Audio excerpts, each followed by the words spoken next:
சுருக்கமாக மத்தியிலே பகிர்ந்து கொள்ளும்படியாக தொடர்ந்து நாம் சங்கீதம் 15ஆம் வசனத்திலிருந்து நாம் பார்த்து கொண்டிருக்கிறோம். கர்த்தருடைய நாமம் மையப்படுவதாக. இன்று பார்ட் 4ஆக 3வது வாரத்திலேயே நான் கொடுத்து பகிர்ந்து கொள்கிறேன். பாருங்க, எல்லாரும் எடுத்துக் கொள்ளுங்க. பக்கம் 728 சங்கீதம் 15ஆம் வசனத்தை நான் வாசிக்கிறேன். நம்ம எல்லாரும் சேர்ந்து அதை வாசிப்போம். மைக்கில் நான் வாசிக்கிறேன். எல்லாரும் எடுத்துக்கிட்டீங்களா? வாசிப்போம். தேவரே, எங்களை சிறுமைப்படுத்தின நாட்களுக்கும் நாங்கள் துன்பத்தை கண்ட வருஷங்களுக்கும் சரியாக எங்களை மகிழ்ச்சியாக ஆத்ம திரும்பம் நிறைந்த எங்கள் பல்லவத்தை பிதாவே, நான் இயேசு நாமத்தில் இந்த வருஷத்தை திருக்கரத்தில் ஒப்பு கொடுக்கிறேன். கர்த்தர் தொட்டு பிட்டு ஆசீர்வதித்து அடையை மறைத்து நீர் பேசும் அன்றுவரே இயேசுவை உள்ளத்தை தந்தவை சொல்லுவதற்கு அடியனை கிருபை தந்து வைக்கும் இயேசுவின் நாமத்தில் ஜெபிக்கிறார். பாருங்க, நம்ம இந்த வார்த்தையை நான் பார்ட் 3ஆக பேசுகிறேன். இன்னும் அடுத்த வாரம் ஒரு செய்தி இதில் அடங்கியிருக்கு. இன்று ஆண்டவர் சமூகத்திலே நான் ஜெபித்து கொண்டிருக்கும் போது கர்த்தர் உள்ளத்தில் தந்த இந்த வார்த்தை, இதிலிருந்து ஒரு வார்த்தை எடுத்து பேசும்படியாக ஆண்டவர் தந்த. பாருங்க, தேவரே எங்களை சிறுமப்படுத்தின நாட்களும் ஆண்டவர் நம்மளை சிறுமப்படுத்தி அது ஆண்டவரை நம்ம சோதிக்கும்படியாக, ஒருவேளை நம்ம அவங்க அன்பு சொந்தமோ இல்லையோ என்று சோதிக்கும்படியாக சிறுமைப்படுத்தினாலும் சரி, மனிதர்கள் நம்மை எரிச்சல் கொண்டு நம்மை சிறுமைப்படுத்தினாலும் சரி, அந்த நாட்களுக்கு அதே போல நம்முடைய வாழ்க்கையில் துன்பத்தை கண்ட வருஷங்களுக்கும் 6 மாதம் முடித்துட்டு இந்த 7வது மாதத்துடைய 6வது பிகினிங்கில் இருக்கும், ஆஃப் இயர்லி பிகினிங்கில் இருக்கும். இப்போது 6 மாதம் முடிச்சுட்டோம். ஸோ அந்த 6 மாதம் முடித்த இந்த வருஷத்தில் பாதி ஆனாலும் சரி, இல்லை கடந்த ஆண்டு நம்ம ஆண்டுகளாக நம்மளை துன்பப்படுத்தி கொண்டிருக்கிற வருஷமானாலும் சரி, ஆண்டவர்களை என்ன பண்ண வேண்டுமா? சரியாய் மகிழ்ச்சியாக சொல்லுங்க. சரியாய் மகிழ்ச்சியாக, சரியாக மகிழ்ச்சியாக. அப்போது பார்த்தீங்கன்னா இந்த மகிழ்ச்சியாகவும் இந்த வார்த்தையை எடுத்துக்கோடு பேச விரும்புகிறேன். அதுக்கு மகிழ்ச்சியாகவும் மகிழப்படும் சந்தோஷப்படுத்தும் போல நிறைய வார்த்தைகளை வேதனையை பார்க்கலாம். பொதுவாக ஆண்டவர் சொன்ன என் ஜனங்களை ஜப வீட்டுக்கு கொண்டு வந்து மகிழ பண்ணுமே என்று கர்த்தர் சொல்லியிருக்கிறப்போ மகிழ்ச்சியாகும் என்று. அப்போ இந்த நாளில் என்ன செய்திக்கு தலைப்படுத்த வேண்டும் என்று ஒரு கேட்கும்போது ஆண்டவர் வசதி உள்ளத்தில் தந்தார். அதை 37ஆவது சங்கீதத்தில் நீங்கள் 4வது வசனத்தை பார்த்தீங்கன்னா, கர்த்தரிடத்தில் மன மகிழ்ச்சியாக இரு. கர்த்தரிடத்தில் மன மகிழ்ச்சியாக இரு, அவர் உன் இருதயத்தில் வேண்டு உனக்கு அருள் செய்வார். இதை நான் இந்த தமிழில் ஈஸி தமிழ் டிரான்ஸ்லேஷன் இப்படியாக பார்த்தேன். அதில் என்ன சொல்லப்பட்டிருக்கு அப்படின்னா, அதில் கர்த்தருக்கு சேவை செய்வதில் மகிழுங்கள், அவர் உங்களுக்கு தேவையானவற்றை கொடுப்பார். கர்த்தருக்கு சேவை செய்வது, கர்த்தருக்கு சேவை செய்வதில் மகிழுங்கள், அவர் உங்களுக்கு தேவையானவற்றை கொடுப்பார் அப்படின்னு சொல்லப்போ சங்கீதம் 90:10 இப்படியாக சொல்லப்பட்டிருக்க இதே ஈஸியில், இப்பொழுது எங்களை சந்தோஷப்படுத்தும் கர்த்தர், எங்களை சந்தோஷப்படுத்தும் என்று அவர் சொன்னார். இப்போ நம்மளை ஆண்டவர் இதை சொல்லப்படுது, கர்த்தரிடத்தில் மன மகிழ்ச்சியாக, கர்த்தரிடத்தில் மகிழ்ச்சியாக சொல்லல, கர்த்தரிடத்தில் மன மகிழ்ச்சி. ஏன்னா மன மகிழ்ச்சி தான் முகமலர்ச்சி தான் இல்லையா? மனம் ரொம்ப முக்கியம். நம்முடைய மனம்ன்றது சிந்தைன்னு சொல்லுவாங்க, மனம் இறுதின்னு சொல்லுவாங்க. நம்ம மனதில் எங்கன்னா கர்த்தரிடத்தில் நம்ம சந்தோஷமாக இருக்கணும். கர்த்தரிடத்தில் சந்தோஷம் இருக்க வேண்டும்னா மகிழ்ச்சியாக இருக்க வேண்டும் என்றால் பவுல் இப்படியா சொல்றார், பிலிப்பியர் 4:4 சந்தோஷமாக இருங்கள். மறுபடியும் சொல்லுங்க, சந்தோஷமாய் இருங்கன்னு சொல்லுவாங்க.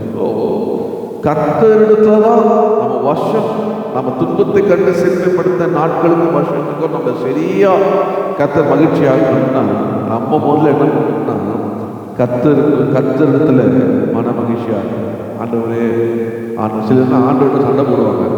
ஏன் இப்படி நடந்துச்சு, நான் ஏன் வியாதிப்பட்டேன், நல்லதானே இருந்தேன், நான் ஏன் நஷ்டப்பட்டேன், நான் ஏன் ஒதுக்கப்பட்டேன், நான் ஏன் இப்படி டைவர்ட் ஆகிட்டேன் இப்படி சொல்லி பல இல்லை ஆண்டவரை துக்கப்படுவாங்க. நடந்ததே நினச்சிட்டே இருப்பாங்க.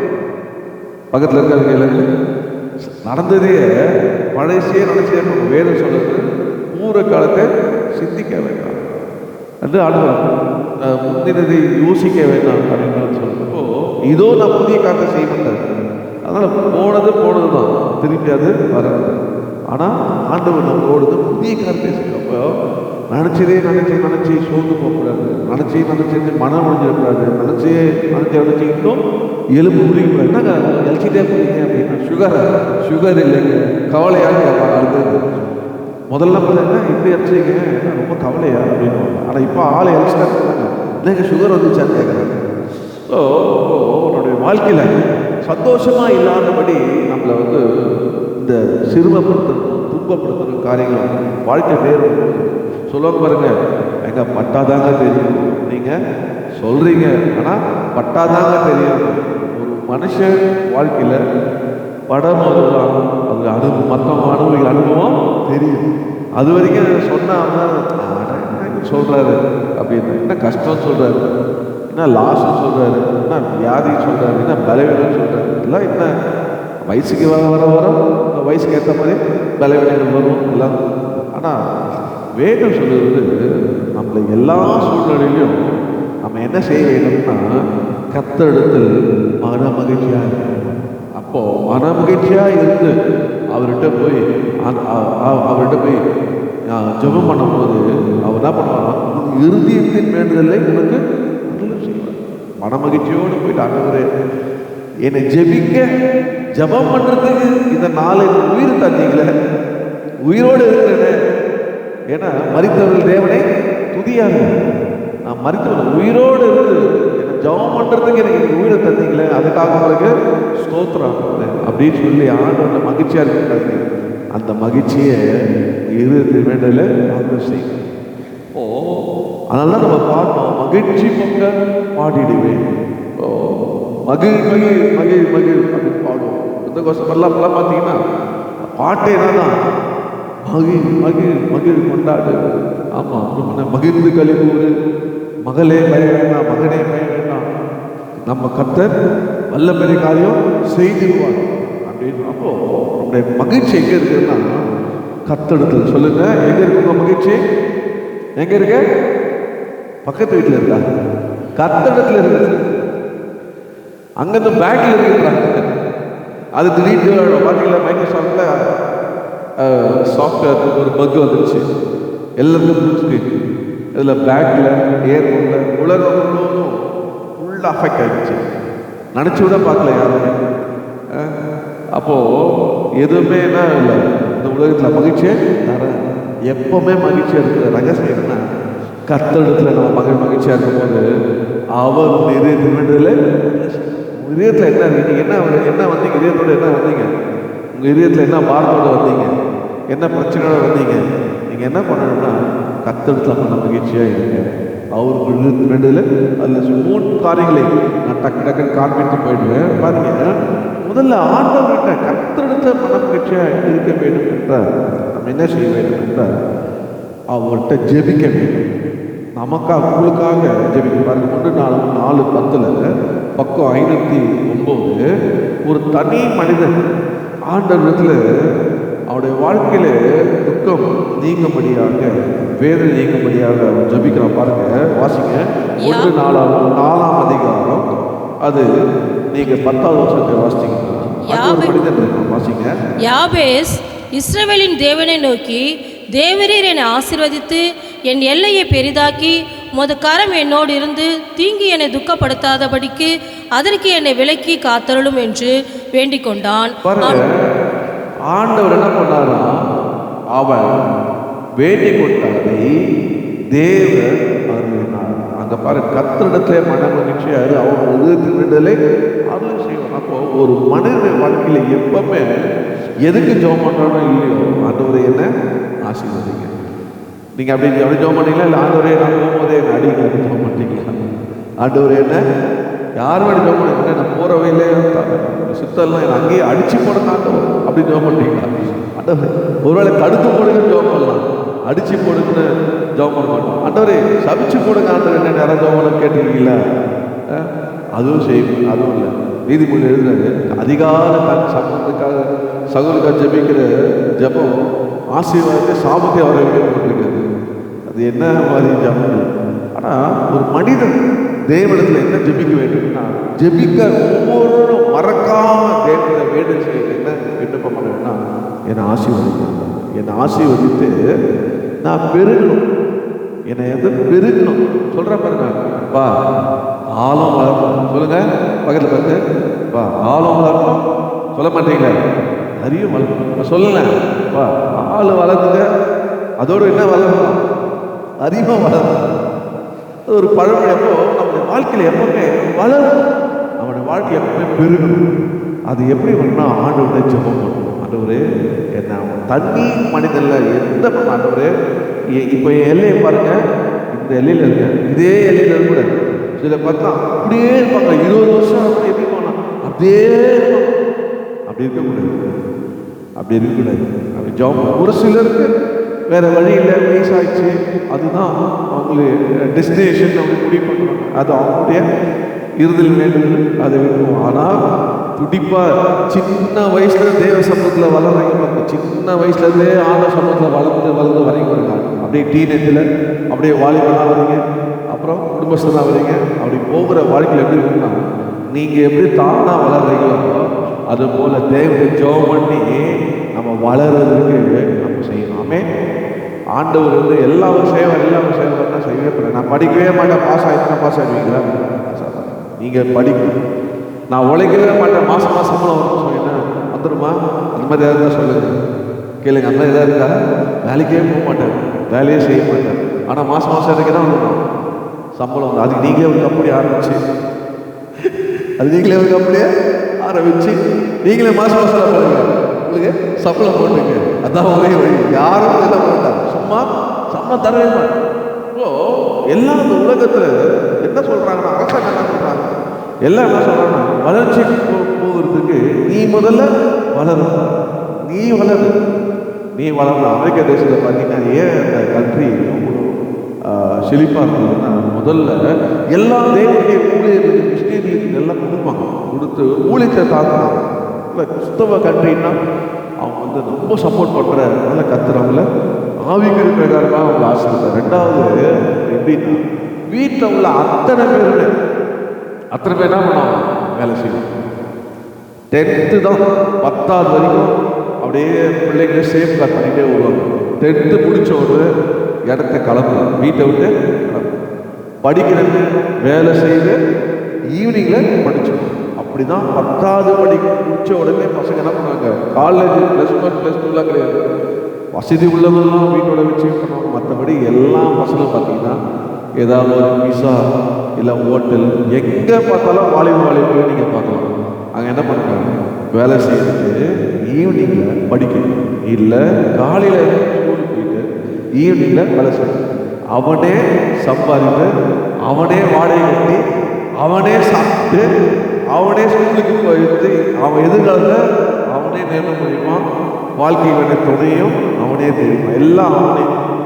அதெல்லாம் அம்மா அப்பாக்களுக்கு எந்த உதவியும் வராது. அப்படி எல்லாம் வேலை செய்யறதுனால டாக்ஸ் கட்டுறதுனால அவன் கண்ட்ரி என்னாச்சு உயர்ந்து இருக்கு. யாருமே என்ன பண்ண மாட்டாங்க, மற்றவங்க கை ஏற்றவே மாட்டாங்க. ஈவன் கல்யாணம் ஆன ஹஸ்பண்டுக்கிட்டையும் மனைவி தான் கேட்காது, இந்த சாப்பாடு கூட கேட்காது, நீ சாப்பிட்டியா, பில்லு வந்துச்சு தான், இன்னைக்கு நான் தரேன், நாளைக்கே நீ தான். எல்லாத்துலேயுமே வாடகை கட்டமா பில்லு பாதி நீ போடு, நான் இல்லை 50-50. ஸோ ஏன்னா யாரையும் டிபெண்ட் பண்ண வேண்டாம், நான் என்னை பார்த்துக்கிறேன், நான் வளர்றேன், நான் சம்பாதிக்கணும் அப்படின்னு. அவ்வளோ ஆண்டவர் என்ன இங்கே என்ன கேட்குறேன்னா, ஆண்டவர் என்னை என்ன பண்ணுங்க, ஆசீர்வதிங்க, எங்கள் எல்லையே இதுதான். 9ஆம் வசனம் வாசிச்சிங்கன்னா அதில் சொல்லப்பட்டிருக்கு பாருங்க, அவன் எப்படி இருந்தான்னா, சகோதரரை பார்க்கலாம் நல்ல கனம், கூட பிறந்த சகோதரர் எல்லாரையும் பார்க்கணும், கனம் பெற்றனா இருந்தால் அவங்க அம்மா குழந்தை பிறக்கும் போது துக்கத்தோடு பெற்ற, ஏன் துக்கத்தோடு பெற்றான்னு எனக்கு தெரியல. ஏன்னா சகோதரர்கள் காட்டில கனம் பெற்றிருக்கிறாங்க. அப்போ என்ன பிள்ளை பெறுகிற அனுபவங்களும் இருக்குல்ல, இல்லை ஏன் துக்கம் வந்தது? நீங்கள் இவ்வளோ பார்த்தீங்கன்னா கூட பரவாயில்ல. நம்ம ஏலியுடைய மருமகன் இது பிடிக்கப்பட்டுச்சு, உங்கள் மாமனார் இறந்துட்டார் அப்படின்னு சொல்லும்போது துக்கத்தோடு பிள்ளை பிறந்து அவர் இறந்துட்டார். அந்த மாதிரி எதுவும் எழுதப்படுது. ஆனால் அவர் பேரை வச்சாங்க பாவம் பாரு, அந்த துக்கத்தை அந்த அம்மாவுக்கு அப்போ வந்து துக்கத்தை விட்டுறக்கூடாது. அவனுக்கு யாபேஸ்னு பேர் சொல்லிட்டாங்க. நான் துக்கத்தோடு அவனை பெற்றேன் என்று சொல்லி அவனுக்கு யாபேஸ்னா என்ன தான் சொல்ல மாட்டேங்க, துக்கம் மாதிரி. நீ சொல்கிறீங்களா எங்கள் அப்பா ஏன் எனக்கு பேர் வச்ச என்ன சொல்ல, சண்முக சுந்தரி, சமாதான பேர்லாம் வைப்பாங்க. ஒவ்வொரு பேரெல்லாம் பார்த்தீங்கன்னா பார்த்தா ஆசீர்வாதமான பேராக இருக்கும். ஆனால் பேருக்கும் வாழ்க்கையில் உள்ள ஆசீர்வாதம் சம்பந்தமே இருக்கு. நீங்கள் போட்டுக்கலாம் லோட் மாதிரி, லோத் இல்லை லாட், அவர் பார்த்தாலே லாட்டு. இந்த லாட்டை பார்த்தீங்கன்னா lot last lot load number எல்லாத்தையும் அவங்களுடைய ஆசீர்வாதம் பூமியை தாங்க முடியாது. ஆனால் லாட் லாஸ்ட் எவ்ரி லாட்டை எல்லாத்தையும் இறந்துட்டு கையை பிடிச்சி ஓடு எல்லாத்தையும் விட்டு ஓட வந்துச்சு. இப்போ பேருனால ஆசீர்வாதம். அந்த பேரை யாரும் எந்த பேரை வைத்தாலும் ஆண்டவர் என்ன பண்ணுறாருன்னா அந்த பேரை வச்சு கூப்பிட்டு அழைந்து நம்மளை ஆசீர்வதிக்கிறது. நாமே நாம் பேர் சொல்லி அழைத்தேன், நான் உடைய தேவன் ஆண்டவர் சொல்றார். பேரை ஆண்டவர் கூப்பிடுவார், பேர் சொல்லி அழைக்கிற தேவன். நம்ம ஒவ்வொரு பேரும் அவங்களுக்கு தெரியும். அந்த தேவன் நம்மளை ஆசீர்வதிக்கும். அதுக்கு என்ன செய்யணும்னா ஒவ்வொரு நாளும் ஜெபிக்கணும். இன்னைக்கு நான் எப்படி இருக்கிறேன், நான் ஆண்டவரை என்னுடைய வீட்டில் முதல்ல வீட்டில் நான் எப்படி இருக்கேன், நான் என்னால் தனியாக என்னுடைய வீட்டில் இருக்கிறேன்னா இல்லை ஆண்டவரே கர்த்தாவே நான் இதை எவ்வளோ நாள் இப்படி இருக்கிறது, இன்னும் நான் என்னை ஆசீர்வதிக்கிறேன் அப்படின்னு வீட்டிலேருந்தே நீ ஜெபம் பண்ணாங்க. ஒவ்வொரு மேலே கலந்து ஜெபித்து ஆண்டவரே என் படிப்பில் எப்படி இருக்கிறேன், என் வேலையில் எப்படி இருக்கிறேன், ஆண்டவரே என்னோட ஆவிக்கிற ஜீவத்தில் எப்படி இருக்கிறேன், எல்லாத்தையும் வீட்டிலேருந்தே நீங்கள் என்ன பண்ணணும், ஜெபிக்க போகணும். கர்த்தர் என்ன பண்ணுறாங்க, ஜெபத்தை கேட்கணும். ஏசு சொன்னார், எங்கே ஜெபம் பண்ணோமா, அரை வீட்டில் ஜெபம் பண்ணு. நீ அரை வீட்டில் ஜெபிக்க போகுது ஆண்டவர் என்ன பண்ணுறான், வெளியே இருக்கம்மா யார் கேட்குறாங்களோ இல்லையோ அப்படின்னு நினைக்கிறது கர்த்தர் கேட்கிறாமே. சங்கீதம் 65 ஜெபத்தை கேட்கிறது அவர்கிட்ட. அவர் சொல்லிட்டாரு ஜெபத்தை கேட்கிறவர், அவர்கிட்ட வரும்போது ஜெபத்தை கேட்கிறார். ஜெபத்தை கேட்பார் என்று விசுவாசம் உள்ள ஜெபந்தான் பிணியால. என் ஜெபத்தை ஆழ்ந்த தள்ள மாட்டார், என் ஜெபத்தை கர்த்தர் கேட்பார். அதனால நம்ம என்ன பண்ணுவோம், கேட்பாதான் பாடுது.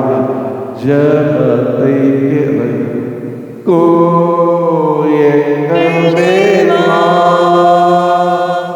ஜபத்தின் வார்த்தை தந்தருளும், ஜபத்திலே தரித்திருளே, ஜபத்தின் மேன்மை காண செய்யும். ஜபமே ஜீவன், ஜபம் ஜெயம், ஜீவியத்திற்கு இதுவே சட்டம்.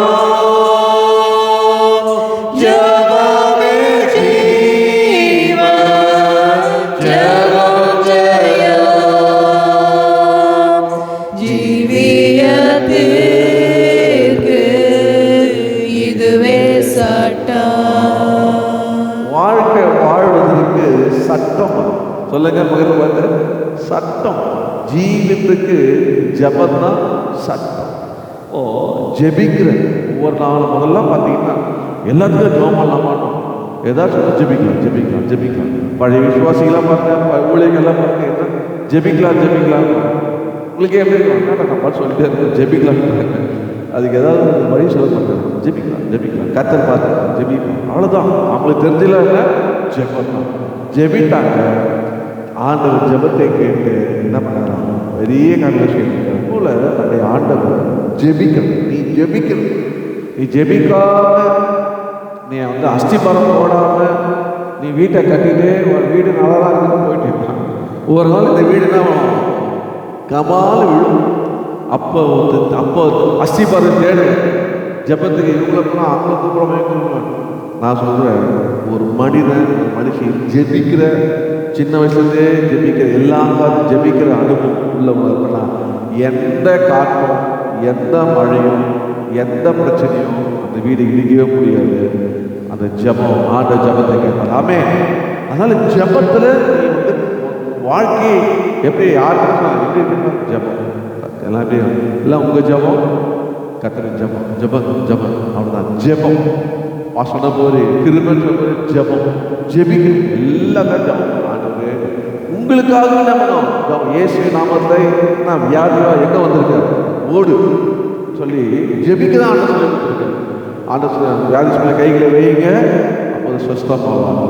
நம்ம ஆண்டவர் அதிகாரம் ஜபம் ஜபத்தை சொல்லும் போது நான் சொல்லுவேன் அடிக்கடிக்கு, குடும்பத்தில் பின்பற்றத்தில் இருக்கிறவங்கள தைரியமாக தலைமையில கை வச்சு என்ன பண்ணுங்க, நீங்கள் ஜபம் பண்ணுங்க. இயேசுவின் நாமத்தில் ஆலயத்துக்கு வா, எல்லாம் பேய் பிசாசு ஓடு அப்படி என்ன பண்ணுங்க, கட்டி ஜபம் பண்ணுங்க. ஜபம் பண்ணும்போது ஆண்டு ஜபத்தை நம்ம ஜபம் போயிட்டே இருக்கும். திடீர்னு அங்கே பதில் கத்தா ஜபத்தை பதில் கொண்டு அந்த ஆத்மாவை சந்திப்பார். ஆமே.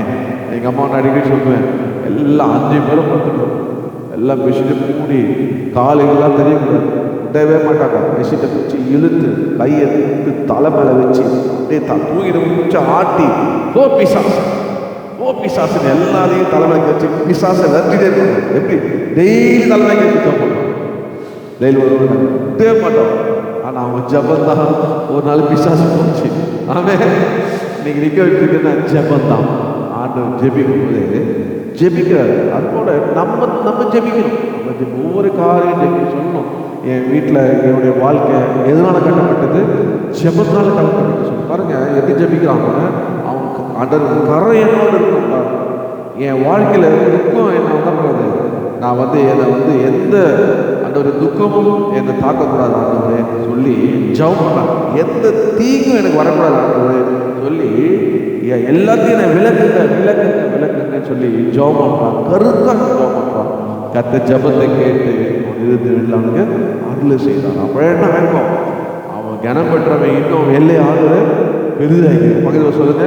ஜபத்தை கேட்டு உடனே எல்லையே பெரிதாக்கிட்டார். ஆனால் ஆசீர்வதிச்சாங்க. தனிப்பட்ட ஜபம் முதலாவது நான் செய்திருந்தேன்.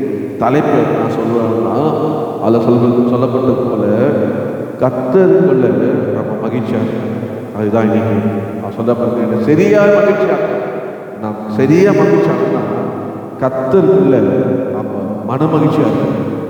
அதில் முதல் குறிப்பு தனி மனிதனுடைய வேண்டுதல் என்ன பண்ணா கத்தர் அவனை மகிழ்ச்சியாக்குவான். 2வதாக ஒரு காரியம் சொல்லி கொடுங்க, என்னோட எடுத்துக்கொள்ளுங்க. ஆண்டவர் சொல்லிக் கொடுத்த இயேசு சொல்லிக் கொடுத்த வார்த்தை பாருங்க. முதல் குறிப்பில் சொன்னேன், தேவனை தனிமன ஜபம் தேவனே ஆசீர்வதி அப்படின்னு சொன்ன ஜபம். 2வது குறிப்பாருங்க, என்னோட மத்திய 5ஆம் அதிகாரம் நீங்கள் வாசிக்கிறனா 11 நீங்கள் 12 வாசிங்க. பக்கம் 7வது. என் நிமித்தம் உங்களை நிந்தித்து துன்பப்படுத்தி பலவித தீமையான மொழிகளையும் உங்கள் பேரில் பொய்யை சொல்லுவார்களானால் பாக்கியவான்களாய் இருப்பீர்கள். சந்தோஷப்பட்டு களி கூறுங்கள், பரலோகத்தில் உங்கள் பலன் மிகுதியாய் இருக்கும். உங்களுக்கு முன்னிருந்த தீர்க்க தரிசிகளையும் அப்படியே துன்பப்படுத்தினார்களே. பாருங்க, இது 2வது குறிப்பு. தேவன் செய்த ஆசீர்வாதத்தை பேசுங்கள். இயேசு சொல்றாரு, என் நாமத்தை நிமித்தம் உங்களை வந்து பகைச்சார், என் நாமத்தை நிமித்தம் உங்களை பொய் சொன்னான். நீங்கள் என்ன பண்ண சந்தோஷப்பட்டு கழிவு இருக்காரு. உங்களை பார்த்து வந்தேன் பொய்யா உங்களை சொல்கிறா வச்சுங்க. ஆண்டு சொல்ல சந்தோஷமாக கழிவு. நீங்கள் என்ன சொல்றீங்க, இப்படி சொல்கிறான் செய்யாதே இப்படி சொல்கிறாங்க ஷாக் ஆகிடும். ஆண்டவர் சிரிச்சிட்டே சந்தோஷப்பட்டுருக்கான் சந்தோஷப்படுங்க அப்படின்னு சொல்ல பாருங்க. சரியான ஒரு வேர்டு சொன்னாங்க. அப்போ என்ன சொல்கிறாங்கன்னா, என் நிமித்தம் உங்களை நிந்தித்து அவங்க துன்பப்படுத்தி, நம்ம சங்கீதத்தில் பார்த்த போல நம்மளை ஆண்டவரை துன்பப்படுத்த நாட்களுக்கு சரியாக முயற்சிகள். நீங்கள் துன்பப்படுத்தி பலவித தீமையான முறைகளுக்கு மேலும் பொய்யாய் சொல்லுவாங்கன்னா பாக்கியவான்லாம் இருப்பீங்க. ஆங்கிலத்தில் பிளஸட் மேனாக இருப்பீங்க, பிளஸட் மேனாக இருப்பீங்க. சந்தோஷப்பட்டு களி கூறுங்கள், பரலோகத்தில் இடியாக இருக்கும் என்று சொல்லி ஆண்டவர் சொன்னார். இதுக்கு சரியான ஒரு வேர்டு நீங்கள் என்ன கூட அப்போஸ்தலர் நடவடிக்கைகள் நீங்கள் 5ஆம் அதிகாரத்தை நீங்கள் எடுப்பீங்கன்னா அதில் வாழ்க்கை பாருங்க. அப்போஸ்தலர் 5 நீங்கள் 41 நீங்கள் வாசிக்கலாம். அவருடைய நாமத்துக்காக தாங்கள் அவமானம் அடைவதற்கு பாத்திரராக எண்ணப்பட்டபடியினால் சந்தோஷமாய் ஆலோசனை சங்கத்தை விட்டு புறப்பட்டு போய். பாருங்க, ரெண்டாவது குறிப்பு என்னன்னா, தேவன் ஆசீர்வாதத்தை, தேவனுடைய ஆசீர்வாதத்தை பேசுங்க. இயேசு சொல்லிட்டாரு, அவர் பரமேறி போயிட்டாரு. ஆனால் இந்த மனுஷன் நீங்கள் வீட்டில் போய் இந்த சம்பவம் தெரியும், வீட்டில் போய் நீங்கள் 28 48 வாசிங்க, நேரத்தில் 28 40 இந்த சம்பவம் நீங்கள் பார்த்தீங்கன்னா அதில் சொல்லப்பட்டிருக்கும். 28 பார்த்தீங்கன்னா, நீங்கள் அந்த நாமத்தை குறித்து போதகம் பண்ணக்கூடாது என்று நாங்கள் உங்களுக்கு உறுதியை கட்டளையிடவில்லையா என்று சொன்னாங்க. அவன் அதை பற்றி கவலையப்படலை. அவன் சொன்ன ஒரே வார்த்தை 29, அதற்கு பேதும் மற்ற அப்போஸ்தலரும் மனுஷன் கீழ்ப்படியதை பார்க்க தேவனுக்கு கீழ்ப்படியது அவசியம் என்று சொல்லி அந்த கதையை சொல்கிறாங்க. நீங்கள் கொலை பண்ண இயேசுவை ஆண்டவர் எழுப்பினார் இந்த உலகத்தை ரட்சிப்படுறதுக்கு என்று சொல்லி அவங்க அந்த கதையை அவங்க சொல்லும்போது, அப்போ ஒருவன் எழுந்து சொல்கிறான், இந்த தேவன் உண்டானா நம்ம அவங்களை கூடாமல் போய்விடும், இது கர்த்தரால் உண்டாச்சுன்னா அது நடக்கும் என்று சொன்னாங்க. இது கர்த்தரால் உண்டாயிடும். பக்கத்தில் சொல்லுங்க, இது தேவனால உண்டாச்சு. ஏன்னா இன்னைக்கு பேசிட்டு இருக்க பாருங்க, சொல்லுங்க, தேவனால் உண்டாயிற்று. தேவனால் உண்டான இந்த ஆசீர்வாதத்தை அவன் பேசும்போது, அவனை பேசாத என்று சொல்லும்போது அவன் என்ன பண்ணான்னா, அவனுக்கு கர்த்தர் சந்தோஷமாக அவன் அந்த அவமானத்தை ஏற்றுக்கொண்டான், நிந்தனை ஏற்றுக்கொண்டான். சொல்ல வந்து என்னன்னா, அவன் ஆண்டவர் தேவன் ஒரு தனி மனிதனை ஆசீர்வதிக்க வேண்டும் என்று ஜெபம் பண்ணி மாத்திரமல்ல, தேவன் உண்டு பண்ணின ஆசீர்வாதங்களை நாம் என்ன பண்ணோம், பேச வேண்டும். அதனால என்ன தப்பு தான் தேவன் உண்டு பண்ணி வைத்த ஆசீர்வாதம் யாருன்னா இயேசு கிறிஸ்து. இயேசு இல்லாமல் ஆசீர்வாதம் உலகத்தில் கிடையாது. எத்தனை பேர் ஒத்துக்கிறீங்க? எத்தனை பேர் ஆமாம் சொன்னீங்க? இயேசு இல்லாமல், இயேசு நாமம் இல்லாமல் பாட்டு பாடினாலும் சரி, ஜெபம் பண்ணாலும் சரி, ஸ்தோத்திரம் பண்ணாலும் சரி, என்ன ஊழியம் பண்ணாலும் இயேசு இல்லாமல் அங்கே என்ன இல்லை, ஆசீர்வாதமே இல்லை. இயேசு தான் வானத்துக்கு கீழே உண்மைக்கு மேலே மனுஷனுக்குள்ளே நாம் எல்லாம் ரட்சிக்கப்பட காப்பாற்றப்பட வழங்கப்பட்ட நாமம். அந்த இயேசு நாமம் தான் நம்மை ஆசீர்வதிக்கிறது. அந்த இயேசு நாமம் தான் வானத்திலும் பூமியிலும் சகல அதிகாரம் உள்ள நாமம். இயேசு நாமத்தை வச்சு இந்த உலகத்தில் எல்லாமே ஓட்டலாம். இந்த உலகத்தில் எல்லாம் கடவுள் சொல்கிற அத்தனை ஆவியிலும் என்ன பண்ணலாம், இயேசு நாமத்தில் மனசில் பிடிச்சிருக்குன்னா போனால் அது போய் தான் ஆகும். ஒத்துனாது அது போல நான் போயிடுறீங்களா? ஒரு சில சொல்கிறாங்க, போன்னு சொன்னேன், அது போலன்னா நான் போயிடுவேன். யார் சொன்னா? அவனுடைய பிரசங்கியார் சொன்னார், குளத்தூரில் இருக்காரு. பேய்க்குன்னா நாளெல்லாம் பேயா போட்டு கேட்பான்னு சொல்லும்போது சொன்னார் மாஸ்டர். அதுக்கு ஆர்டர் சொன்னாரான், என்ன என் கூட இருந்து நான் உண்டு பண்ண ஆசை வந்து ஜனங்களை சொல்லிட்டு நீ போகிறத விட்டு நீ என்ன அது அப்படி பண்ணாதான் போகுது, நீ ஏசு நாமத்தில் போன்னு சொல்லிட்டு நீ என்ன சொல்லிட்டு அது போலையா, நீ அந்த இடத்த விட்டு போயிடுறான். ஆண்டவர் இப்படி சொல்லிட்டாரு. அப்புறம் சொல்கிறார், நீ என் நாமத்தை சொல்லிட்டல, அது என்னதான் ஆகும், போய் தான். அப்போது அவர் என்ன பண்ணார்னா, ஒரு நாளும் பேய் வந்தால் அதோட மணிக்கணக்காக சொல்ல விடுறாரு. வந்த உடனே ஜாப் பண்ணி போ அப்படின்னு அனுப்பிச்சுடுறாங்க. அவங்க என்ன மாஸ்டர் நீ போறியா இல்லை நான் மாட்டேன் அப்படின்றாங்க. அப்போ வெளியே போய் ஊழியக்காரெல்லாம் சொல்லிட்டாங்க, இவங்க பின் வாங்கிட்டாரு பாருங்க, இவங்க வந்து எப்படி கஷ்டப்பட்டு போராடி எண்ணெய் எடுத்து அடிப்பார், அதை போட்டு அடிப்பார், முடி வச்சு ஆட்டுவார், அது போய் அதை விடுதலை தான் வீட்டுக்கு அனுப்புவார்.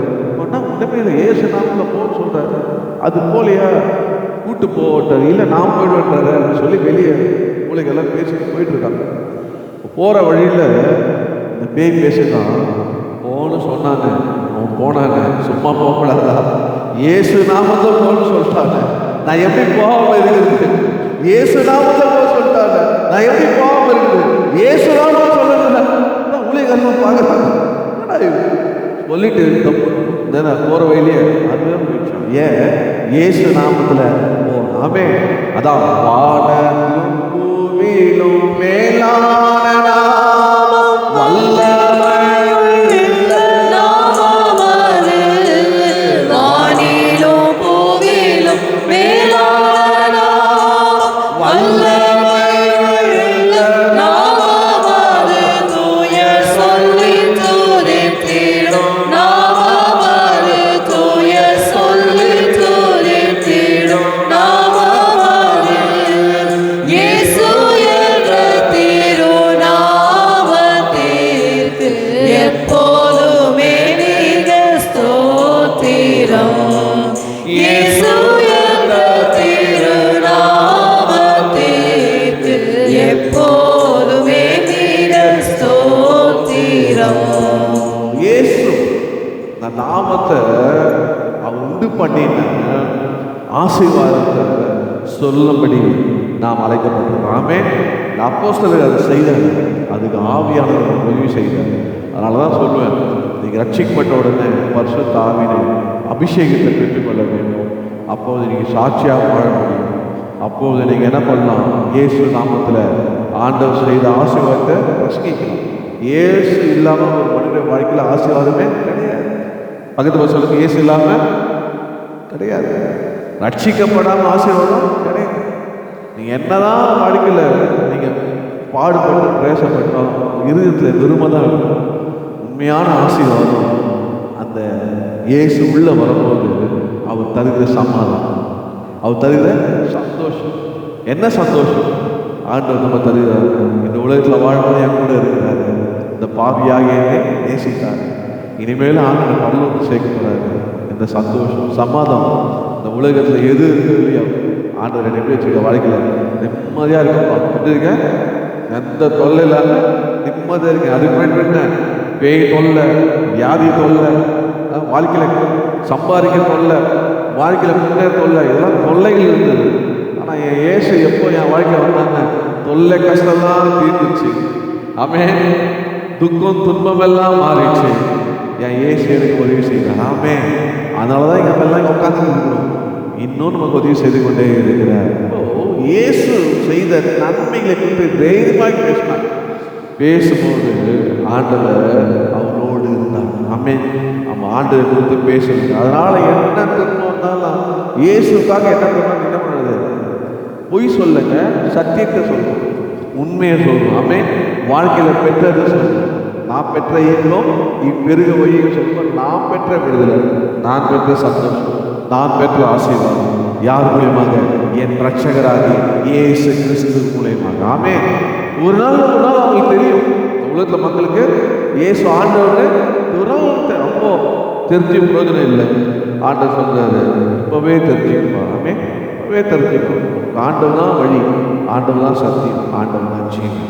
கர்த்தர் சொல்லி மூணாவதாக ஒரு காத்து சொல்லி நான் முடிக்கிறேன் பாருங்க. 5 நிமிடத்தில் நான் முடிக்கிறேன். மூணாவதாக நான் நமக்காக ஜெபிக்கிறது மாத்திரமல்ல, தேவன் நம்மை ஆசீர்வதிக்கும்படி, தேவன் உண்டு பண்ணின ஆசீர்வாதமாக இயேசுவை பேசும்படி பிரசங்கிக்கும்படி நாம் அழைக்கப்பட்டிருக்கிறோம். மூணாவதாக எதுக்காக நம்ம ஜெபம் பண்ணணும்னா, எஸ்தர் 4வது அதிகாரத்தில் நீங்கள் என்னோட கூட எஸ்தர் 8:16 எனக்கு 631 வாசிங்க. 8:16 வாசிங்க. இவ்விதமாய் யூதருக்கு வெளிச்சமும் மகிழ்ச்சியும் களிப்பும் கனமும் உண்டாயிற்று. கர்த்தருக்கு ஸ்தோத்திரம். பாத்தீங்களா என்ன உண்டாச்சுனாங்க? யூதருக்கு வெளிச்சமும் மகிழ்ச்சியும் களிப்பும் கனமும் உண்டாயிற்று. மகிழ்ச்சி உண்டாயிற்று. ஆனால் அந்த யூதருடைய வீட்டில் அப்படின்னா இப்போதான் எஸ்தர் படித்து முடித்தோம். எத்தனை பேர் பைபிள் படிக்கிறீங்க? நான் படிக்கிறீங்களா? நான் பாட்டு டெய்லி அமைச்சு படிக்கலாம் இல்லை, நீங்களாம் படிப்பீங்க நம்பிக்கையில் தான் ஒவ்வொரு நாளும் உங்களுக்கு நான் அனுப்புவேன். தயவுசெய்து நான் அனுப்புறதை ஃபாலோ பண்ணிங்கன்னா இந்த வருஷத்தில் பைபிளை படித்து முடிச்சிடலாம். ஸோ நாம் பார்த்தேன் இல்லை, இவ்விதமாக யூதருக்கு வெளிச்சமும் மகிழ்ச்சியும் களிப்பும் கனமும் உண்டாயிட்டோம். இந்த ஜனங்களுக்கு எப்படி உண்டாயிடுச்சுன்னா, 3வது குறிப்பு, ஜனங்களுக்கு மகிழ்ச்சி உண்டாயிட்டு காரியம் மாறுதலாய் முடிந்தது. நீங்கள் வாசகம் 9 நீங்கள் 1 கடைசியில் பார்த்தீங்கன்னா காரியம் மாறுதலாய். எல்லாரும் யூத மக்கள் எல்லாரும் ஒரு மனித சதி திட்டத்தினால 127 நாடுகளிலே பாருங்க, நம்முடைய எஸ்தர் நீங்கள் எடுத்து வாசிப்பீங்கன்னா 4ஆம் அதிகாரம் நீங்கள் 8ஆம் வருஷத்தில் பார்த்தீங்கன்னா அங்கே ஒரு பிரச்சனை வருது. வாசிங்க 4:8 பக்கம் 6:28. யூதர்களை அழிக்கும்படி சூசானில் பிறந்த கட்டளைகளின் நகலையும் அவனிடத்தில் கொடுத்து அது எஸ்தருக்கு காண்பித்து தெரியப்படுத்தவும், அவள் அகத்தியமாய் ராஜாவினிடத்தில் போய் அவனிடத்தில் தன் ஜனங்களுக்காக விண்ணப்பம் பண்ணவும் மன்றாடவும் வேண்டும் என்று அவளுக்கு சொல்ல சொன்னான். பாருங்க, நீங்க பார்த்தீங்கன்னா இங்க ஆமோன்ற ஒரு மனிதர் இந்த முருகதை மேல் உள்ள அந்த போராமையினால அவன் என்ன பண்ணான்னா எல்லா யூத குலத்தையும் அழிக்க வேண்டும் என்று சொல்லி, நீங்க எஸ்தர் 1ஆம் அதிகாரத்தில் நீங்க வாசிப்பீங்கன்னா அந்த முதல் வருஷம் இந்து தேசம் முதல் எத்தியோப்பியா தேசம் வரையும் உள்ள 127 நாடுகள் அரசாங்கம் சொல்லப்பட்டிருக்கு. அதே போல நீங்கள் இதில் இந்த தொடர்ந்து இந்த 127 நாடு எங்கே நீங்கள் வாசிக்கலாம் பார்த்தீங்கன்னா 8ஆம் அதிகாரம் 9ஆம் வருஷத்துலையும் நீங்கள் வாசிக்கலாம். அங்கேயும் சொல்லப்பட்டிருக்கு பாருங்க, இந்து தேசம் முதல் எத்தியோப்பியா தேசம் மட்டும் உள்ள 127 நாடுகளிலும் என்று சொல்லப்பட்டிருக்கோம். அதே தொடர்ந்து நீங்கள் 9ஆம் அதிகாரம் 31 பார்த்தீங்கன்னா அவன் ஆகோஸ்தேருவின் ராஜ்யத்தில் உள்ள 127 நாடுகளில் இருக்கிற எல்லா யூதரும் சமாதான வார்த்தையிலும் உண்டாக நிர்மலை அனுப்பினார். பாருங்க, 127 நாடுகளை ஆண்டு கொண்டிருக்கிற மனிதர் இந்த 127 தேசத்தில் இருக்கிற யூத ஜனங்களை அழிக்கப்படியாக ஏறெடுக்கப்பட்ட அந்த விஷயத்தில் அவர் என்ன சொல்றாருன்னா, நீ ஜெபம் பண்ண வேண்டும். எதற்காக? தேசத்திற்காக, மக்களுக்காக ஜெபம் பண்ண வேண்டும் என்று அவர் எஸ்தருக்கு சொன்னார். நீங்கள் வாசிப்பீங்கன்னா 14ஆம் வசனத்தில், நீ இந்த காலத்திலே மௌனமாக இருந்தால் யூதருக்கு சகாயம் ரட்சிப்பும் வேறு இடத்திலிருந்து எழும்பும் என்று சொல்லி, அப்போது நீயும் உன் தகப்பன் குடும்பத்தார் யாரும் அழிவீர்கள். நீ இப்படிப்பட்ட காலத்துக்கு உதவியாக இருக்கும்படி உனக்கு ராஜேகனை கிடைக்க இருக்கலாமே, யாருக்கு தெரியும் என்று சொல்லி சொன்னாங்க. பாருங்க, அப்போது அவங்க என்ன பண்ணாங்க? 3 நாள் உபவாசம் ஜெபிக்கிறாங்க. 3ஆவதாக ஜனங்கள் மகிழ்ச்சி உண்டாக வேண்டும் என்றால், காரியங்கள் மாறல முடிய வேண்டும் என்றால் நாம் என்ன செய்ய வேண்டும்னா தேசத்திற்காக ஜெபிக்கணும். எப்போவுமே தேசத்துக்காக ஜெபிக்கணும். எத்தனை பேர் தெரியும், இந்தியாவில் நீங்கள் போய் இன்டர்நெட்டில் எங்கெல்லாம் எந்த ஸ்டேட்லலாம் மதமாற்ற சட்டம் இருக்குன்னு போட்டு பாருங்கள், எல்லா ஸ்டேட்டும் காணும். அது இந்த ரெக்கார்டிங் பண்ணால் நீங்கள் பாருங்கள் எந்தெந்த ஸ்டேட்டில் மதமாற்ற சட்டம். அப்போ ஒவ்வொரு பேரும் உள்ள கடமை என்னென்னா, என்னை ஆசீர்வதிங்க, என்ன பண்ண தேவரே எதுக்க பண்ணுங்க, நம்ம வளர்ந்துக்கிட்டே போகணும், வளர்ச்சி இருக்கணும். கண்டிப்பாக ஒவ்வொரு வருஷம் முடிக்கும் போதும் நீங்கள் என்ன பண்ணணும், வளர்ச்சியை பார்க்கணும். அந்த வருஷம் இப்படி வந்தேன். 2ஆவதாக ஆண்டவர் தேவன் உண்டு பண்ண ஆசீர்வாதத்தை பேசணும், ரசிக்கணும். ஆண்டவர் என்ன பண்ணுவார்? நிச்சயமாக அதை உங்களுக்கு ஆசீர்வாதிப்பார் நம்மளை. அதே போல் ஆசீர்வாதத்தை பேசினா தான் வரும், சொல்ல மாட்டீங்களே, அதான் என்ன ஆசீர்வாதம் தான் வரும். சமாதானத்தை பேசினா அது பாத்திரமாக தான் தன்மை எல்லாம் உங்களுக்கு திரும்பி வரும். அதனால் ஆசீர்வதிக்கிற கர்த்தரை இயேசுவை பேசும்போது உங்கள் வாழ்க்கையில் அந்த ஆசீர்வாதம். அதுக்காக நீங்கள் என்ன பண்ணணும்? பேசணும். 3ஆவதாக தேசத்துக்காக, ஜனங்களுடைய மகிழ்ச்சிக்காக நீங்கள் ஜெபிக்கும் போது ஆண்டவரிடம் காரியங்களே மாறலாமே. ஆசீர்வாதத்தை மாத்திரம் காண்பிட்டு நான் முடிச்ச மணி 10 ஆச்சு பாருங்க. அதில் எஸ்தரில் நீங்கள் பார்த்தீங்கன்னா 9ஆம் அதிகாரத்தை வாசித்தீங்கன்னா அந்த வாசிங்க 10:1 வாசிங்க. ராஜாவாகிய அகாஸ்வேரு தேசத்தின் மேலும் சமுத்திரத்தில் உள்ள தீவுகளின் மேலும் பகுதி ஏற்படுத்தினான். வல்லமையும் 10:1 அதான் வாசிங்களா? 10:1 ஓகே. ஏற்படுத்தினா பாருங்க, அவனுடைய இந்த காரியத்தை ஏற்படுத்தின அவனுடைய வாழ்க்கையை தொடர்ந்து 3 வருஷம் பார்த்தீங்கன்னா எப்படி இருந்தான்னா, மொர்தெகாய் எல்லா செயலிலும் ராஜையில் பெரியவனாக 2ஆம் வருஷத்தில் காணப்பட்டான். அவன் ஆண்டவர் அவனை பயங்கரம் உயர்த்திட்டான். ஒரு மனிதன் இவன் மாத்திரம் சட்டத்தை போட்ட உடனே அமைதியாக இருந்துதான் என்ன ஆயிருப்பான்? அவனும் போயிருப்பான், எஸ்தரும் அழிஞ்சிருப்பான், எஸ்தர் குழுவும் அழிஞ்சிருக்கும், யூத மக்கள் அத்தனையுமே வித்தியாசம் சொன்னான். நான் ஆண்டவர் அங்கே கொண்டு போய் விட்டுருக்கேன். எதுக்கு தெரியுமா? நீ ஜெபம் பண்ணது, நானும் ஜெபம் பண்ணேன் சொல்லி அவன் எஸ்தர் சொல்கிறான், எனக்காக நான் 3 நாள் ராஜா சமூகத்தில் இருக்கும்படி என் ஜீவனே போனாலும் பரவாயில்ல, நான் போகிறேன், ஆனால் எனக்காக ஜெபம் பண்ணுங்க என்று சொன்னோன்னே உடனே அவன் புறப்பட்டு போய் ஜனங்கள்லாம் கூடி ஜெபம் பண்ண ஆரம்பித்தான். அந்த ஜெபத்தை கேட்டு ஆண்டவர் என்ன பண்ணாரா, அந்த ஆமானுடைய சதியிலே விழாதபடி அவன் உண்டு பண்ணின தூக்கு மரத்திலே அவனே விழும்படி ஆண்டவர் என்ன பண்ணானா, அவனை அழித்து இவனை உயர்த்தினான். ஆமே. நம்முடைய பொறுப்பு என்னன்னா, ஜெபம் பண்ணிக்கொண்டே அவன் பாருங்க, நன்மை செய்தான், ராஜாவுக்கு தீங்கு வரக்கூடாது, பாதுகாத்தான், அரசாட்சிக்கு இந்த மாதிரி ராஜாக்கு சதி திட்டத்தால் ராஜதந்திரிகள் என்ன பண்ணான், அது எஸ்டர்கிட்ட சொல்லி அந்த சதியை முறியடித்தான், மறக்கப்பட்டது. ஆனாலும் ஆண்டவர் என்ன பண்ணார்னா ஞாபகப்படுத்தி அவனை உயர்த்தினார். ராஜா கனம் பெற்ற மனுஷன் இவன் தான், ராஜாவை கனம் பண்ண மனுஷன் இவனை பூஜை பண்ண அந்த தேசம் முழுவதும் ராஜாவை வஸ்திரம் தரிக்கிறது, ராஜாவின் குதிரையில் உட்கார்ச்சி ஊர்வலம், ராஜாவுடைய எல்லாத்தையும் கையில் பண்ணான். இப்போ அந்த மனிதனை ஆண்டவர் அதே போல் தேசம் இப்படி ஜனங்கள் அழிக்கப்படுதுன்னு சொல்லும் போது அந்த எஸ்தருடைய வார்த்தையும் முருகன் வார்த்தையும் கேட்டு ராஜா காரியங்களை மாறலாம் முடிவு பண்ணி சத்துரை தூக்கில் போட்டு கத்து ஜெயத்தை கொடுத்தார். இப்போது நம்ம ஜெபித்து கொண்டே இருக்கும்போது தேசத்தில் உள்ள கட்டுகள் மாறும். உங்களுக்கு தெரியும், 2004 நம்ம சீஃப் மினிஸ்டர் எம்பி எலெக்ஷன் இருக்கும்போது நம்ம யூஎஸில் இருக்கு. பாருங்கள், பயங்கரமாக மதமன்ற சட்டம் தமிழ்நாட்டில் போட்டாங்க. அப்போ எங்கே பார்த்தாலும் என்னதான் சொல்ல மாட்டேங்களே, இப்போ ஜெபம் பண்ணாதீங்க, எனக்காக ஜெபம் பண்ணுறீங்களா, பக்கத்தில் போய் எனக்கு யாராச்சும் முடிக்க போகிறேன், நானே ஜெபம் பண்ணுறேன். அப்போ எங்கே பார்த்தாலும் ஜெபம், பயங்கர ஜெபம். என்ன ஜெபம்? ஆண்டவரே, நீங்கள் வந்து இந்த அம்மாவுக்கு இந்த ஓட்டுக்கு கிடைக்கூடாது, இந்த அம்மாவுக்கு 40 சீட் கிடைக்கூடாது, நீங்கள் உயிர் உள்ள தேவன்னு தெரியுனான்னு சொல்லி எங்கே பார்த்தா ஒரே ஜெபம். ஆனால் மறந்துது. கடைசியில் அந்த அம்மா டெபாசிட்டே இருந்தாங்க. என்ன இருந்தாங்க? டெபாசிட்டே. அதாவது 40 சீட்டும் அந்த டெபாசிட், 40 சீட்டும் ஒரு சீட்டு கூட கிடைக்கல. ஏன் கிடைக்கல அப்படின்னா, அம்மா நீங்கள் கிறிஸ்தவர்கள் சட்டத்தை போட்டீங்க, அது வாய்க்காதுமா, அதெல்லாம் நீங்கள் ஒரு சீட்டு கூட கிடைக்கல. உடனே அம்மா இந்த சட்டத்தை இனிமேல் நீங்கள் கொண்டே வரணும்னு சொல்லி தமிழ்நாட்டில் இன்னொரு சட்டத்தை எழுதி உடனே அந்த மதமான சட்டத்தை உடைச்சாங்க. இப்போ காரணம் என்னன்னா, ஜெபிக்கணும், தேசத்துக்காக ஜெபிக்கணும். ஜெபம் பண்ணும்போது ஜெபிக்கிற தேசத்திலே உங்களை கர்த்தர் உயர்த்துவார். அதான் ஆசீர்வாதம். எந்த தேசத்தில் ஜெபிக்கிறீங்களோ அந்த தேசத்தில் கர்த்தர் என்ன பண்ணுறது, உயர்த்தி வச்சிருப்பார். நம்ம தேசத்தில் கர்த்தர் நம்மளை ஆசீர்வாதத்தை உயர்த்தும். அதான் ரகசியம். அவன் உயர்வான்னு நினைக்கவே இல்லை, அவன் நன்மை செய்தான். அவன் ஜெபம் பண்ண சொன்னான். ஆண்டவர் அவனை கர்த்தர் ராஜாவும் அடுத்த ஸ்தானத்தை கொண்டு நிறுத்தினார்.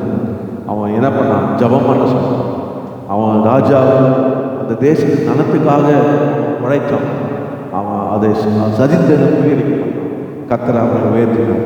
அதே போல் ஆண்டவர் எல்லா சத்துரும் அழிக்கப்பட்டு கர்த்தர் என்ன பண்ணாரா, அவனை உயர்த்தி வைத்தார், பெரியவன் ஆகினார் என்று சொல்லப்பட்டிருக்கு. எல்லா ஜனங்களும் மகிழ்ச்சி எடுத்தாங்க. இன்னொரு வார்த்தை அதில் அநேகர் இதில் வந்து சேர்ந்தாங்க. அவங்க யாரும் இல்லை, அநேகர் இதில் வந்து சேர்ந்தாங்கன்னு சொல்லி கடைசி வசனம் 9 கடைசியில் அந்த நீங்கள் வார்த்தையை பார்க்கலாம், வாசிச்சு குறிப்பிடுவோம். 8:17 ராஜாவின் வார்த்தையும் அவனுடைய கட்டளையும் போய் சேர்ந்த எல்லா நாடுகளிலும் எல்லா பட்டணங்களிலும் யூதருக்குள்ளே அது மகிழ்ச்சியும் களிப்பும் விருந்து கொண்டாடும் நல்ல நாளுமாய் இருந்தது. யூதருக்கு பயப்படுகிற பயம் தேசத்து ஜனங்களை பிடித்ததினால் அவர்களில் அநேகர் யூத மார்க்கத்தில் அமைந்தார்கள். அவர்கள் அநேகர் யூத மார்க்கத்தில் அமைந்தார்கள். பார்த்தாங்க, இந்த மார்க்கம் சும்மா அப்படியே ஆசீர்வாதமாக இருக்குது, மகிழ்ச்சியாக இருக்குது. இந்த ஜனங்களுக்கு சத்துரெல்லாம் அழிச்சது அவங்க தான் ஆளுகை செய்கிறாங்க. இந்த தேவன மாதிரி இல்லை சொல்லி அநேக மார்க்கத்தில் வந்து அப்படியே அமர்ந்துட்டாங்க, இணைந்துட்டாங்க. கர்த்தர் நம்ம ஆசீர்வாதம் எழுதிடுமா, முடிச்சிடுவோமா?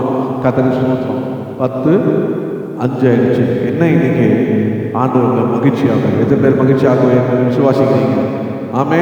கர்த்தருக்குள்ள மகிழ்ச்சியாக நீங்கள் கர்த்தருக்குள்ள மன மகிழ்ச்சியாக இருக்கு.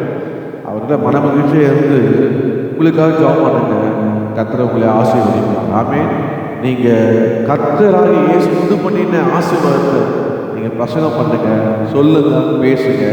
கர்த்தர் உங்களோடு இருந்து கர்த்தர் உங்களை ஆசீர்வதிப்பார். 3ஆவதாக நீங்கள் கர்த்தர் வைத்திருக்கிற தேசத்தில் நீங்கள் ஜெபம் பண்ணும்போது தேசத்துக்கு இருக்கிற எல்லா கட்டுமே கர்த்தர் உடைத்து எந்த தேசத்துக்காக நீங்கள் ஜெபிக்கிறீங்களோ அந்த தேசத்துக்கு உங்களை என்ன பண்ணுவார்? கர்த்தர் உயர்த்துவார். ஆமே. தேசத்தில் உங்களை உயர்த்தி கர்த்தர் வைத்திருக்கிறார். உயர்வை தேடி போக வேண்டியதே இல்லை, கர்த்தரே உயர்த்துவார். துயரத்தில் கூப்பிட்டே உதவிக்காய் கதறினே அழுகுரல் கேட்டீரையா. துயரத்தில் கூப்பிட்டேன் உதவிக்காய் கதறினேன் அழுகுரல் கேட்டீரையா.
எந்த துயரத்தோடு வந்தீங்க தெரியல, எந்த துக்கத்தோடு வந்தீங்க தெரியல, உங்கள் இதயத்தில் என்னத்தை சுமந்து வந்தீங்க தெரியல.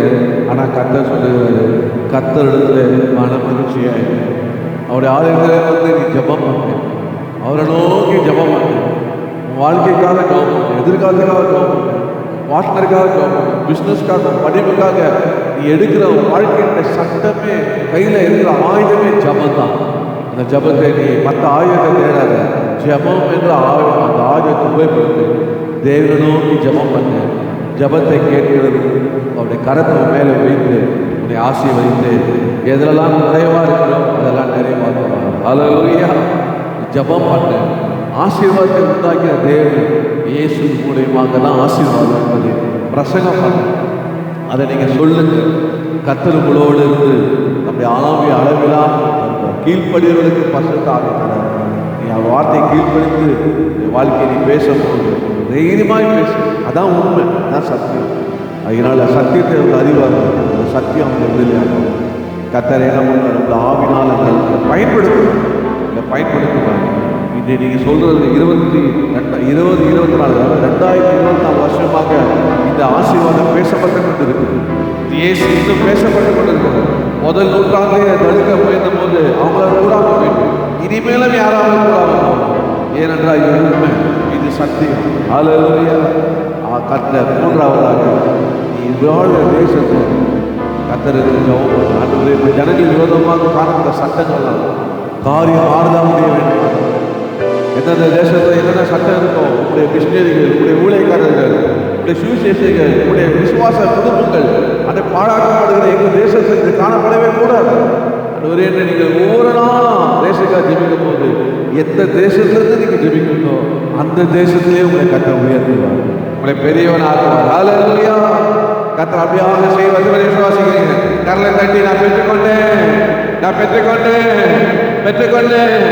ஓ கர்த்தர்களை மன மகிழ்ச்சியா இருக்கு. என் ஜெபத்தை கேட்டு ஆசீர்வதிப்பா, எல்லையை பெரிதாக்குவா. இந்த ஆசீர்வாதம் இயேசுவை நான் அறிவிப்பேன், பேசுவேன். அவர் மூலியமாக நான் கட்டப்படுவேன்.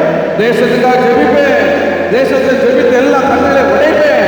காரியம் மாறுல முடியப்படுகிற தேவன் என்னை உயர்த்துவார். அந்த இயேசுவை நாமத்தை நாங்கள் கூப்பினேன். இந்த நேரம் மட்டுமாக பாடல் மூலியமா எங்களோட பேசுகிறேன், ஆராதனை எங்களோட பேசுகிறேன், அல்லது வசனம் மூலியமா எங்களோட பேசுகிறேன். இதை நாங்கள் ஒப்பு கொடுக்கிறோம்.